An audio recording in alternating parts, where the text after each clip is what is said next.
Next, let's move on to Gauss Law. Let's move on to Gauss Law. Now, Gauss Law says if you have a closed surface of any arbitrary shape or size, it could be a sphere, it could be a cylinder, or closed surface of any arbitrary shape or size, and you place a charge inside that closed surface. If you calculate electric flux through the closed surface, electric flux through closed surface,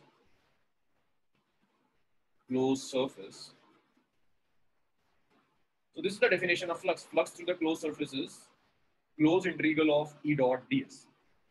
Now for this particular surface, this closed integral is tough. This integral of df would be tough. But if you perform this integral, then the end result would be q by epsilon naught. End result would be q by epsilon naught. We have already done this thing for sphere. We have solved two sphere, a sphere of radius r. We place the charge q at the center. The flux comes out to be q by epsilon naught. Then we just double the radius of this sphere. We take the radius of sphere to be 2r. We place same charge q at the center, and this comes out to be q by epsilon naught. Yes, Fatma, this result is same for any shape, any size. The only thing that matters is your surface should be closed surface. So if you have a closed surface of any arbitrary shape, any size, and you place a charge q inside that closed surface, then electric flux passing through that surface is q by epsilon naught. And I'm writing this as q enclosed. Q enclosed means charge inside the closed surface. So that's Gauss Law. That's Gauss Law. So Gauss Law says that electric flux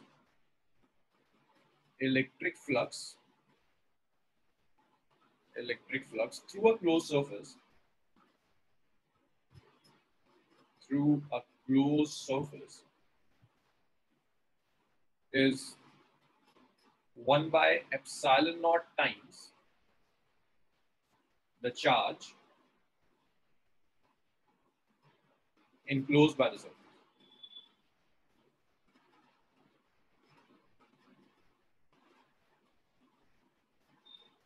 This is Gauss Law in electrostatic. That electric flux through a closed surface is 1 by epsilon naught times the charge enclosed by the surface. So this is the statement of Gauss Law. Next, we have some characteristics of Gauss Law. The first thing is it is independent of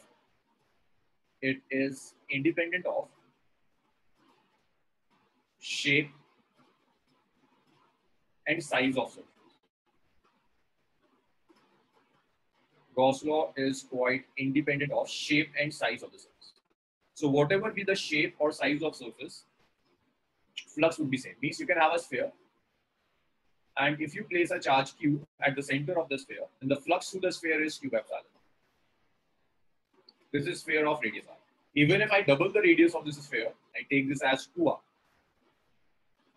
and place same charge inside that sphere, then flux will again be q by epsilon.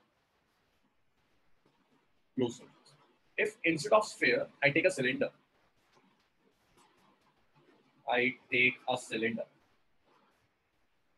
inside that closed surface, so flux through that surface is again q by epsilon. If instead of cylinder, I take any arbitrary shape and put a charge q with it, then again the flux through the surface is q by epsilon. So this result depends only over the shape and size of the surface. Sorry, only on the nature of closed surface and the charge enclosed. It's absolutely independent of shape and size of surface. That's the first thing. The second important thing about Gauss Law is outwards flux is positive. Outwards flux is positive, and inwards flux is negative. Inwards flux is negative. Flux which is moving out of the closed surface is positive, and flux which is entering the closed surface is negative. So if I take a closed surface, I put a positive charge, then electric field lines will move out of the surface. These field lines will move out of the surface. So the flux is simply plus q by epsilon. This is flux q by epsilon. And if I put a negative charge here, minus q, then flux will enter. Flux will enter. And this inwards flux is taken as negative. Flux will be minus q by epsilon. The next is, say you have a closed surface and some field lines are crossing this closed surface. Field lines are just crossing the closed surface. Crossing means they are entering the surface and then moving out. If we calculate total flux, then if you have field lines, Afroza, how would you calculate flux if you have field lines? What is definition of flux in terms of field lines? The number of field lines is. Afroza, in terms of field lines, flux is simply the number of field lines crossing the area. So if this is the area and 3 field lines are entering, then the flux is -3. It's just count the number of field lines perpendicular to the area. 3 field lines are entering in the closed surface. Entering flux is considered as negative, so that's -3. Then 3 field lines are leaving this closed surface. Flux is simply +3. -3 is entering and +3 is leaving. So the total flux is 0. So the total flux which is crossing this closed surface is 0.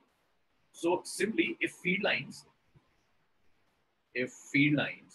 are crossing a closed surface,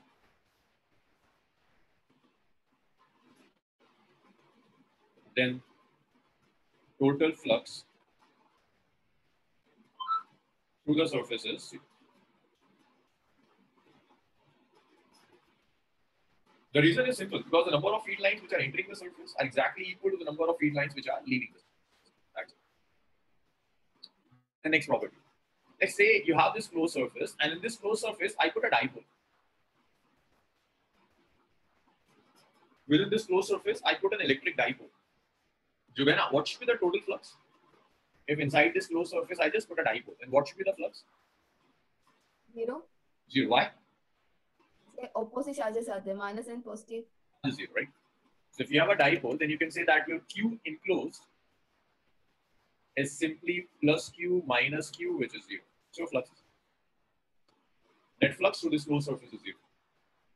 The next is, so if you place a dipole inside a closed surface, the net flux through the closed surface is 0. The next property is charge outside the closed surface will not contribute to flux. So if you have a charge which is outside the closed surface, then that charge will not contribute to flux. Charge outside the closed surface will not contribute to flux. So if you have a closed surface, there are charges like Q1, Q2, Q3, Q4. There is one charge Q4 which is absolutely out of the closed surface. Then this Q4 will not contribute to flux. The flux will be, it's simply Q1 plus Q2 plus Q3 by epsilon. That's it. This Q4 will not contribute to flux. Charge outside the closed surface will not contribute. So that was about Gauss law. Next, we have some applications of Gauss. Okay, before application, let's solve one more numerical. Say you have a sphere, and inside this sphere, we place a charge rod.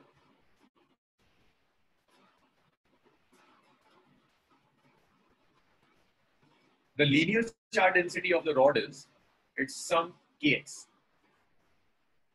The length of the rod is L. Calculate flux through the sphere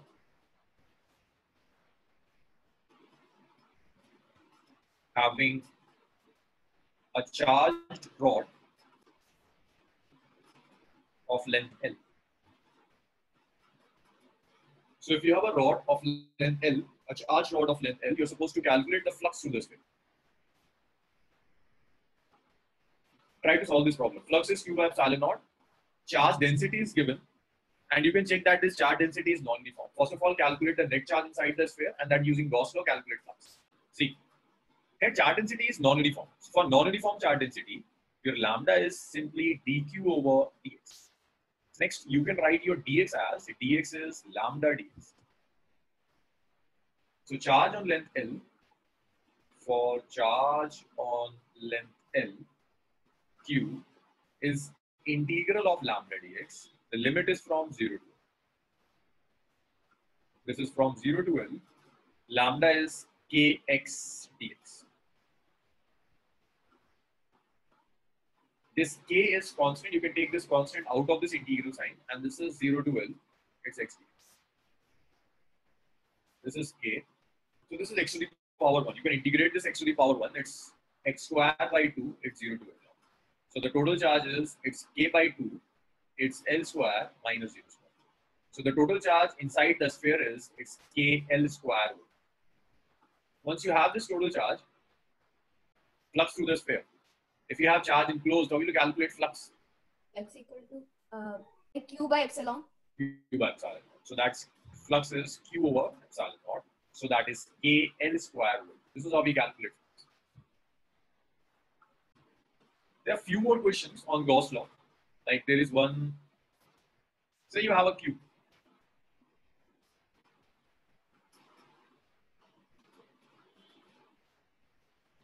This cube is a closed surface. It's a cube. Inside this cube, you place a charge q. So calculate a charge q is placed at the center of q. At the center of q. Calculate. The first part is flux through the cube. Flux through the cube. And second part is flux through each phase. Through the cube. And second part says flux through each phase. So Afroza, what should be the answer of first part? Yes, right. The charge enclosed by the cube is q. So this is flux. Flux is q by epsilon. In the second part, you need flux through each phase. So altogether, this cube has 6 phases. Altogether, this cube has 6 phases. Flux through each phase.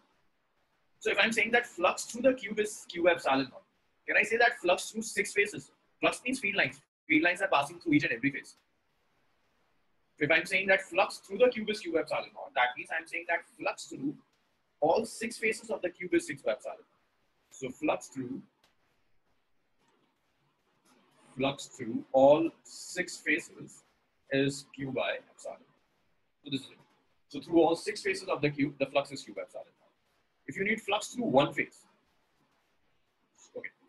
Fatma, at the center of the cube, we place the charge q.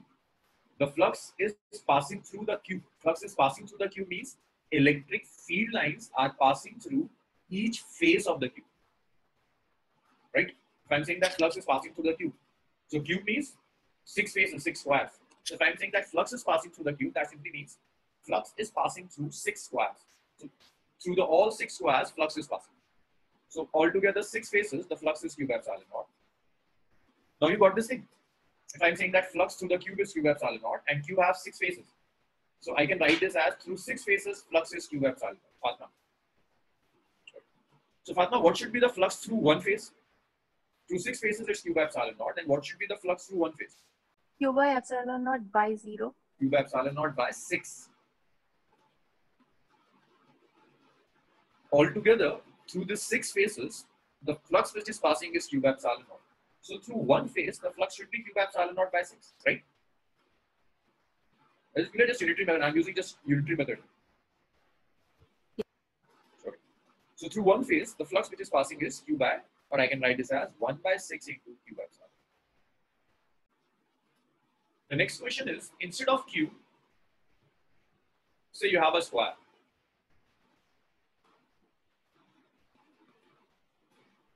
You have a square.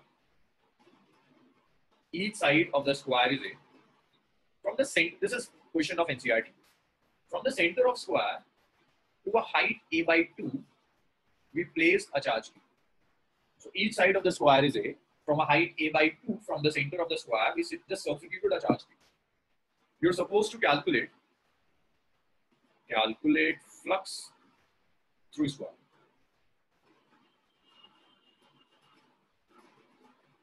You need to calculate flux through this square. It's like, say, this is the square. Each side of the square is a. From a separation a by 2 from the center of the square, here, I place the charge q. You're supposed to calculate flux through the square. So the question is, can I use Gauss law to calculate flux through the square? No. Yes or no? No. No, it's not a closed surface. We can't use Gauss Law. So for these type of problems, try to construct a closed surface using the square. Add some more squares and try to make a closed surface. So can you make a closed surface out of the square by just adding more squares? Just tell me the minimum number of squares that you would need to make a closed surface out of the square. Another 5. Another 5 square, right? Then what would be the final shape? Cube, right? Cube, right? Yes. So in this question, just add few more squares. So add 5 more squares and get a cube having charge q at the center. Having charge q at the center. So charge q is placed at a separation a by 2 from the center of the square. We're supposed to calculate flux to this square. To calculate flux to this square, we first get a closed surface. We add 5 more squares and get a cube having charge q at the center. So if we add 5 more squares, the shape will look like.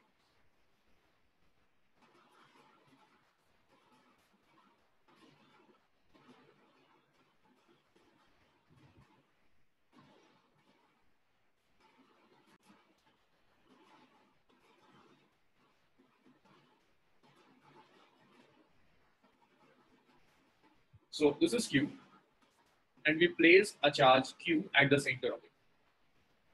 So if I add 5 more squares, then you will get a closed surface, which is a cube, and the charge q will lie at the center of it.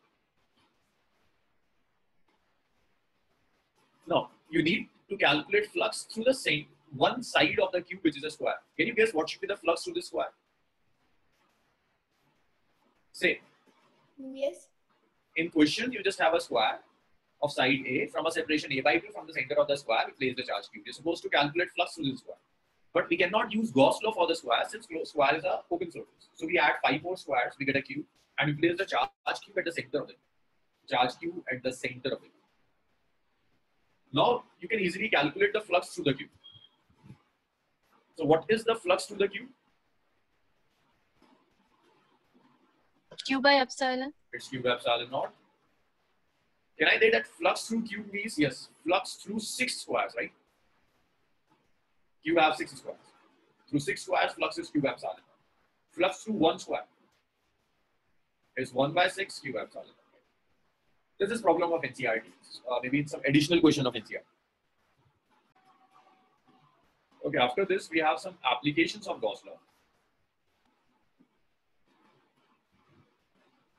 Applications of just one more question. Just one more question on Gauss law.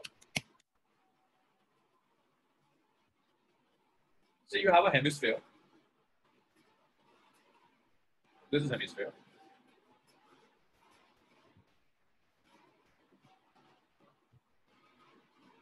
At the center of the hemisphere, you place the charge q. Can you calculate flux through the hemisphere? Calculate flux through hemisphere. Flux through hemisphere. Having charge q at center.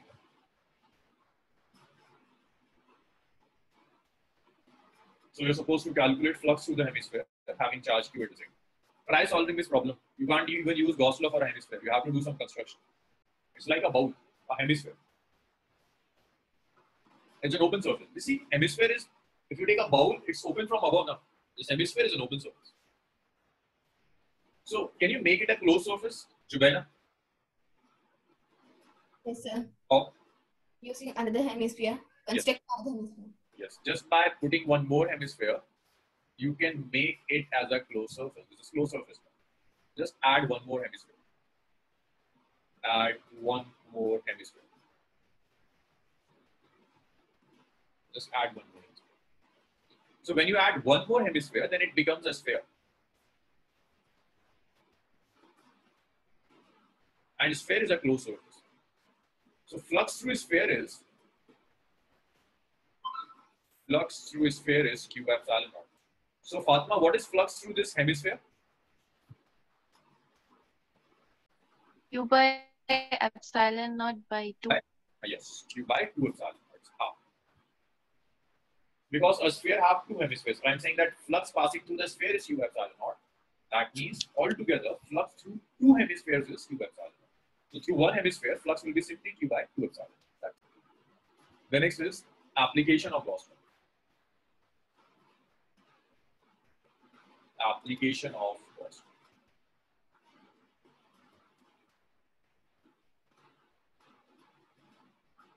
So we have few applications of Gauss Law. The first application is electric field due to infinite plane sheet. Due to infinite plane sheet.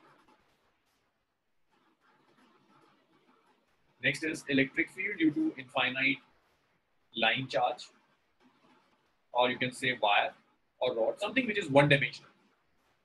And third application is electric field due to sphere. So these three applications of Gauss Law are in your syllabus, and this is the most important topic of first chapter. First chapter, the weightage of 3 marks is reserved for this application of Gauss Law. So this is electric field due to infinite plane sheet, electric field due to a line charge wire or rod, or electric field due to a sphere. Let's calculate electric field due to infinite plane sheet. Before calculating field due to infinite plane sheet, there is one mathematical construction which is known as Gaussian surface. There is one simple mathematical construction which is known as Gaussian surface. Gaussian surfaces are basically closed surfaces. They are mathematical, these are geometrical surfaces used to simplify this integral. Just to simplify this integral, we use some geometrical shapes which are known as Gaussian surface. We have some criteria to choose Gaussian surface.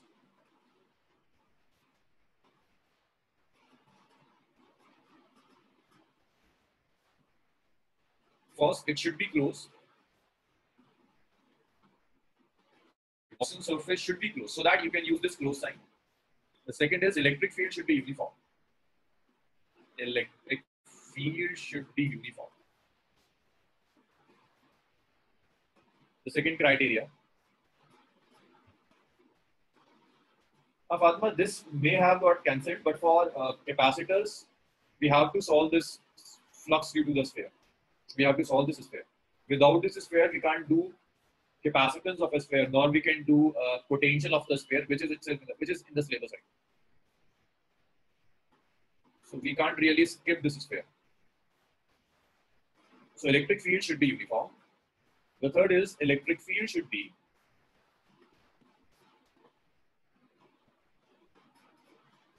parallel or perpendicular to Gaussian surface.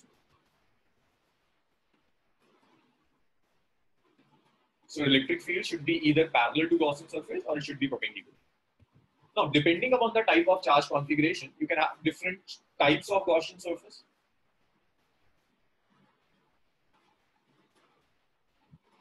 If your charge configuration is spherical, for spherical charge configuration,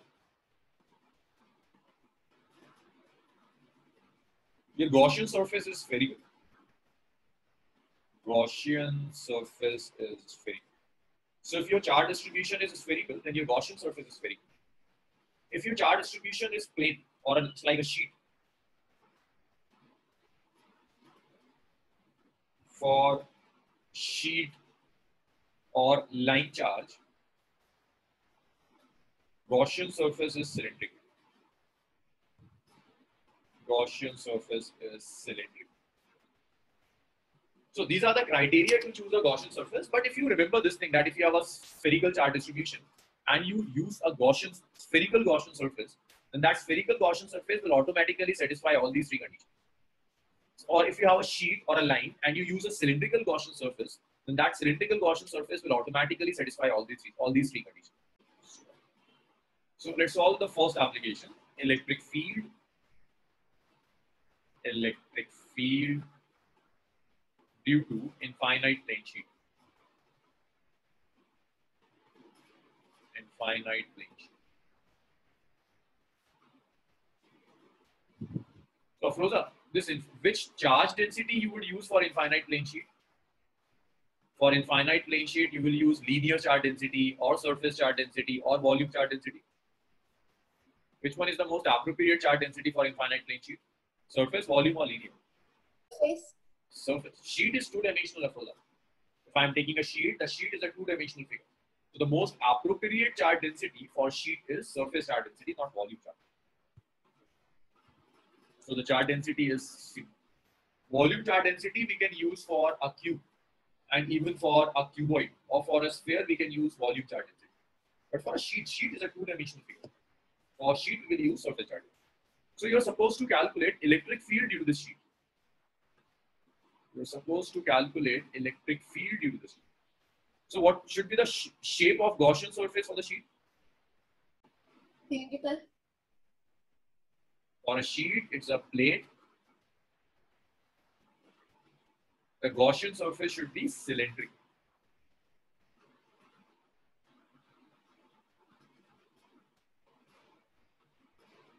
For sheet, Gaussian surface should be cylindrical. The Gaussian surface should be cylindrical for the sheet. So let's consider. And the area of the ends is this. Consider a cylindrical Gaussian surface. Cylindrical Gaussian surface having area of ends. So we take a cylindrical Gaussian surface and the area of ends is this. This sheet will generate electric field in this direction as well as in this direction. The direction of field is away from the charge. So the sheet will generate electric field to the right hand side as well as to the left hand side. So the first step of the calculation is, using this electric field, you are supposed to calculate flux through the sphere. I'm repeating it again. You have a sheet having an infinite plane sheet. Infinite plane sheet means the dimensions of these sheets is infinite. The length and breadth of the sheet is infinite. Some charge sigma is uniformly distributed over the sheet. You are supposed to calculate electric field E due to the sheet. To calculate this field using Gauss law, the first step is you have to choose an appropriate Gaussian surface. So if you have a sheet, the most appropriate Gaussian surface is cylindrical. So we choose a cylindrical Gaussian surface for the first step. The next step is we have to calculate the flux through the cylinder. Now to calculate flux through cylinder, we divide cylinder into three parts: first end, second end, and the curved surface. So Fatma, what should be the direction of this end one of cylinder? This plane, say if I'm saying this is the cylinder, I'm asking the direction of this particular end. Fatma, what should be the direction of this first end of the cylinder? Right side. Right side. The direction of area is perpendicular to the area, so this is right. So flux through end one. So the flux through the first end of cylinder, which is phi 1, is simply E dot S. E and area vector S are acting in same direction. So we can write this phi 1 as this is ES cos 0. So the flux through the first end is ES1. That's first equation. Jubaina, what should be the direction of the second end of cylinder? Left side. Left side, very good. This is the direction of the second. Flux through end. So through N2, we can write flux phi 2 as this is ES cos 0 again. Then your flux is ES1. That's second. Afroza, through this curved surface, what should be the direction of the curved surface? Can you guess the direction of this DS? Upward. Upwards. Always perpendicular to the area. So this is the direction of N. So if you consider the curved surface, then your flux through the curved surface. Sir, why will it be? Yes, Fatma? Why will be the direction upwards for the curved surface? The direction is always perpendicular to the surface. If this is the surface of the cylinder, then the direction of the surface should be upwards. If I'm considering here, then the direction would be downwards. If I'm considering something on the front side, this portion of curved surface, it would be outwards. It's always perpendicular to surface. So through the curved surface, this integral will be E ts cos 90. Cos 90 is 0. So the flux through the curved surface will be 0. That's right. So we can calculate total flux through cylinder. So the total flux through the cylinder is phi1 plus phi2 plus phi3. So the phi1 is 0, not phi1 is 0. Phi1 is ES, phi2 is ES, phi3 is 0. So the total flux through the cylinder is 2ES. That is the equation. The next is, we will also calculate this flux using Gauss Law. We can even use Gauss Law to calculate this flux. We can even use Gauss Law to calculate this flux. So using Gauss Law, the flux is Q enclosed by epsilon naught. So this is an infinite sheet, a very, very large sheet. Can you guess what portion of the sheet is cut by this sphere?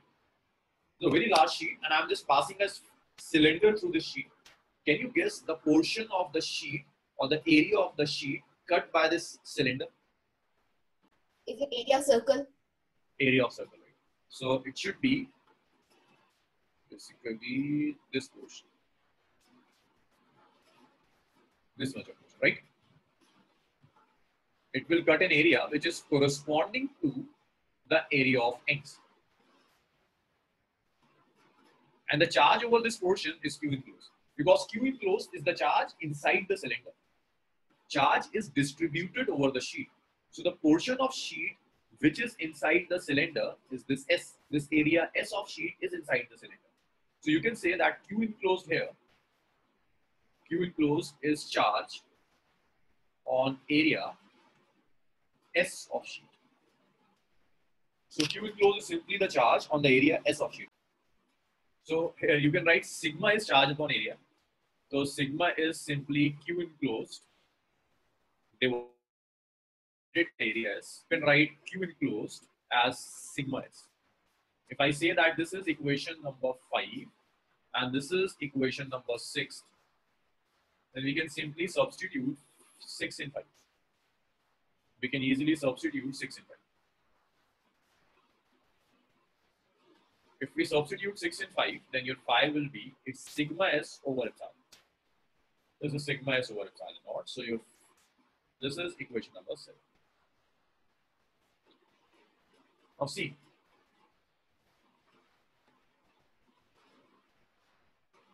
from equation number 4 and equation number 7, we are getting same flux. Just the approaches are different. In equation number 4, we calculated flux through the cylinder. Even in equation number 7, we calculated flux through the cylinder. Only the approach is different. But we're just using different approaches. Here we have used the concept of electric field, and here we are using the Gauss law. So 7 and 4 are same equation, so we can equate. We can simply equate 7 and 4. If we equate 7 and 4, then we'll get 2ES is sigma S by epsilon naught. This S will cancel this S, and this E comes out to be sigma by 2 epsilon. E comes out to be sigma by 2 epsilon. So this is electric field due to an infinite plane sheet.